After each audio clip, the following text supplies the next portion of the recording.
எனக்கு மனைவி, 2 பெண் குழந்தைகள் மற்றும் ஒரு ஆண் குழந்தை. நாங்கள் ஃபேமிலியில் மொத்தம் 5 பேர். ஸ்கூலிங்ஸ்லாம் சின்ன வயசுலேருந்து கடலூர் சென்ட் ஜோசப்ல தான் படித்தேன். 4வது வரைக்கும் நம்ம ஊரில் படிச்சுட்டு அதுக்கப்புறம் கடலூர் புனித வளனார் தூய வளனார் மேல்நிலைப்பள்ளி கடலூர் மஞ்சக்குப்பம், அங்கே தான் என்னோட ஸ்கூலிங்ஸ் ஆரம்பிச்சது. அங்கே 5th போய் ஜாயின் பண்ணேன். அப்போலேருந்து எனக்கு ஸ்போர்ட்ஸ் மேலே ஒரு இன்ட்ரெஸ்ட்டு. நான் ஸ்கூல் அது மாதிரி எஜுகேஷன் நல்லா இருக்கும், அஸ் வெல் அஸ் ஸ்போர்ட்ஸ் ரெண்டுமே ரொம்ப சூப்பராக இருக்கும். ஸ்கூலு நாங்கள் படித்தப்பெல்லாம் வேறு லெவலில் இருந்துச்சு ஸ்கூலு. அப்போ பார்த்தீங்கன்னா நான் 5th 6th 7th அப்படியே போகும்போது 8th போகும்போது எனக்கு ஒரு கிரிக்கெட் மேலே லைட்டாக ஒரு காதல் வந்தது. அப்போ நான் அந்த ஸ்டேடியத்தில் நேஷனல் லெவல் டோர்னமெண்ட் ஒன்று நடந்தது. அப்போ நாங்கள் பார்க்குறதுக்காக எங்களை கூப்பிட்டு போயிருந்தாங்க.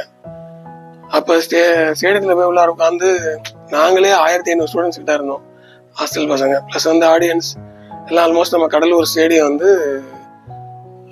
ஆல்மோஸ்ட் ஃபுல் அந்த அளவுக்கு இருந்துச்சு. அங்கே அப்படியே மேட்ச் நடக்க பார்க்க ஆரம்பிக்கும் போது அங்கெல்லாம் மேட்டை போட்டு வெயிட்ஸை போட்டு ஆடும்போது நமக்குள்ளார ஒரு ஈர்ப்பு, ஒரு காதல் அது மேலே. ஆஹா, நம்மளும் இது மாதிரி ஆடுவோமா அப்படின்னு யோசித்தோம். அப்போ நாங்கள் 8th படிக்கும் போது எங்கள் ஹாஸ்டல் டே ஃபங்க்ஷனில் கிரிக்கெட் அப்போ தான் ஃபஸ்ட் டைமாக இன்ட்ரோடியூஸ் பண்ணுறாங்க. அப்போ பண்ணும்போது கொஞ்சம் அந்த டைமில் நமக்கு ஒரு இன்ட்ரெஸ்ட் இருந்தாலும் யாரும் நல்லா விளையாடலாம் வெளில வந்தோம். நம்மளால என்ன ஒரு கேப்டனாக போட்டாங்க, மொத்தம் 4 டீமாக பிரிச்சு. அதில் நான் என்ன ஒரு கேப்டனாக போட்டு ஒரு டீமுக்கு லீட் பண்ண சொன்னாங்க. ஸ்ட்ரைட்டாக அப்படியே நாக் அவுட் தான். 4 டீமு, 2 டீம் அப்படியே செமிஃபைனல் மாதிரி 2 டீம் ஆடணும், அடுத்து ஃபைனலே ஜெயிக்கிறவங்க கப்பு அது மாதிரி இருந்துச்சு.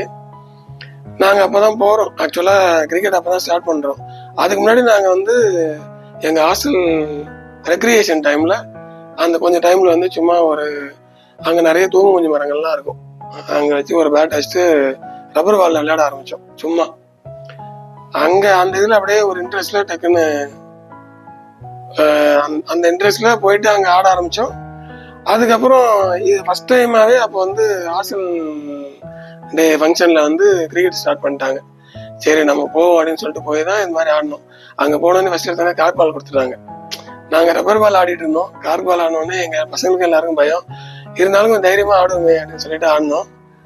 ஆக்சுவலாக அந்த ஃபஸ்ட்டு மேட்ச்சில் ஃபஸ்ட்டு ஓவர் எப்போது நான் தான் இப்போ வரைக்கும் போட்டுட்டு இருக்கேன்.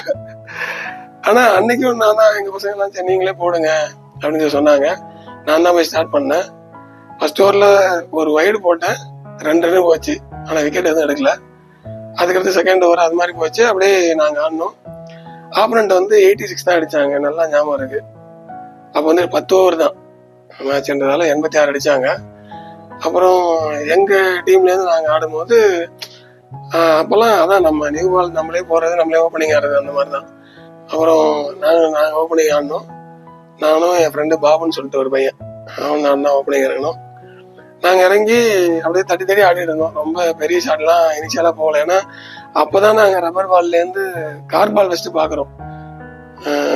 நான் 8th ஸ்டாண்டர்ட்னா யோசிச்சு பாருங்க, ஆல்மோஸ்ட் 86 87 அந்த டைமில்.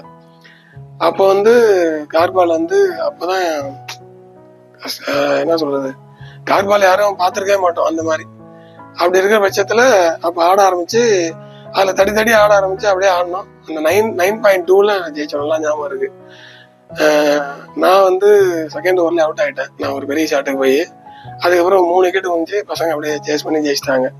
அப்புறம் ஃபைனல்ஸ் போனோம். அப்போ ஃபர்ஸ்ட் கேம் கார்க் பால் ஆடினதால அது ஒரு எக்ஸ்பீரியன்ஸ். ஓகே ரைட்டு, இப்படிதான் இருக்கும் அப்படின்னு முடிவு பண்ணிட்டு ஃபைனல்ஸ் ஆடினோம். ஃபைனல்ஸ் எங்கள் டீமும் இன்னொரு பையனோட டீம் தான் ஆடிட்டு இருந்தோம். அப்படின்னு நாங்கள் சேஸ் தான் பண்ணோம். அப்போ நாங்கள் அவங்கள ரொம்ப சீக்கிரமாக ஆல் அவுட் பண்ணிட்டோம். 59 ஆல் அவுட் ஆகுங்க அதே 10 ஓவரில். அதில் நான் 3 விக்கெட் எடுத்தேன்.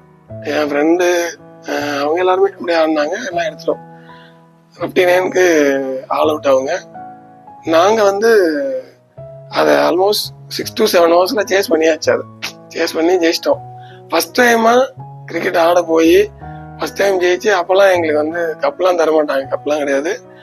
இந்த பேகு, ஏதாவது கப்பு அந்த மாதிரி பாத்திரங்கள் அது மாதிரி ஏதாவது கொடுப்பாங்க, அந்த மாதிரி தான் கொடுப்பாங்க. அதை வாங்கும்போது அது ஒரு சந்தோஷம், ரைட்டு நம்ம ஃபஸ்ட் டைமாக அது மாதிரி ஆடி இது மாதிரி ஆயிடுச்சு, ஃபஸ்ட் எடுத்தோன்னே ஜெயிச்சிட்டோமே அப்படின்னு சொல்லிட்டு ஒரு பயங்கர சந்தோஷம். அந்த சந்தோஷத்தில் அப்படியே போச்சு. அப்படியே திரும்ப சாட்டர்டே சண்டே அதுலலாம் நிறைய டைம் கிடைக்கும் எங்களுக்கு. அப்போ பார்த்தீங்கன்னா நாங்கள் சாப்பிட்ட ஆஃப்டர்நூனில் வந்து ஒரு 12:30 to 2:30 அது வரைக்கும் டைம் இருக்கும். அந்த நடுவில் டைம் அப்போ போய் ஆட ஆரம்பித்தோம். அப்படியே தான் என்னோட 7 days கிரிக்கெட் ஸ்டார்ட் ஆச்சு. நான் வந்து +2 முடிச்சுட்டு அதுக்கப்புறம் என் குடும்ப சூழ்நிலை காரணமாக என்னால் வந்து மேற்படிப்பு வந்து இன்ஜினியரிங் அந்த மாதிரி தொடர முடியல.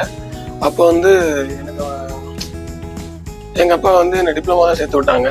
நான் புத்தூர் பாலிடெக்னிக்கில் வந்து டிப்ளமோ படித்தேன். அங்கேயும் ஸ்போர்ட்ஸில் ரொம்ப இன்ட்ரெஸ்டாக இருப்பேன். அதுக்கப்புறம் பார்த்தீங்கன்னா முடிச்சுட்டு அதுக்கப்புறம் அண்ணா யூனிவர்சிட்டி வந்து என்னோட இன்ஜினியரிங் பண்ணேன். அண்ணா யூனிவர்சிட்டியில் நான் இன்ஜினியரிங் முடிச்சுட்டு அதுக்கப்புறம் வந்து என்னோட சீனியாரிட்டியில் எனக்கு வந்து எம்ப்ளாய்மெண்ட்லேருந்து இன்டர்வியூ வந்துச்சு. அதுக்கப்புறம் நான் போய் இன்டர்வியூ அட்டன் பண்ணேன். அங்கே ரிட்டன் டெஸ்ட் வச்சாங்க. அதுக்கப்புறம் அதில் கிளியர் பண்ணேன்.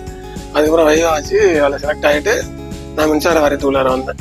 டிஎன்இபியில் வரும்போது டெக்னிக்கல் அசிஸ்டண்ட்டாக தான் உள்ளே ஜாயின் பண்ணேன். அதுக்கப்புறம் டெக்னிக்கல் அசிஸ்டண்ட் ஆகி ஜூனியர் இன்ஜினியராக ப்ரொமோஷன். உண்மையாக ரொம்ப நேர்ச்சி தான் வந்தோம். அந்த வேலைன்றது வந்து உள்ளார வரும்போதே மின்சார வாரியம் நம்ம ஒரு மாதிரி இருக்கும் அப்படின்னு நினச்சி தான் வந்தோம். அதே மாதிரி தான் இருந்தது. பட் வந்து ரொம்ப சேலஞ்சிங்கான ப்ரொஃபஷன் இது. நம்ம நினைப்போம் மின்சாரம் 5 நிமிஷம் மின்சாரம் இல்லாமல் யாராலையும் இருக்க முடியாது. மின்சார வாரியத்தில் பணிபுரியுறாங்க அப்படின்னு நினச்சாலே கொஞ்சம் பேருக்கு வந்து பயம் இருக்கும். சரி அதில் வேறு ஏதாச்சும் எலக்ட்ரோக்யூட்டடோ அது மாதிரி ஏதாவது ஆகிடுவாங்க, அது மாதிரி ஏதாச்சும் லைஃப்பில் ரிஸ்க் இருக்குது அதில் கண்டிப்பாக. எது வேணால் நடக்கலாம். அதனால வந்து கொஞ்சம் பேர் பயப்படுவாங்க. எங்கள் வீட்லேயும் பயந்தாங்க, எல்லாருமே பயந்தாங்க.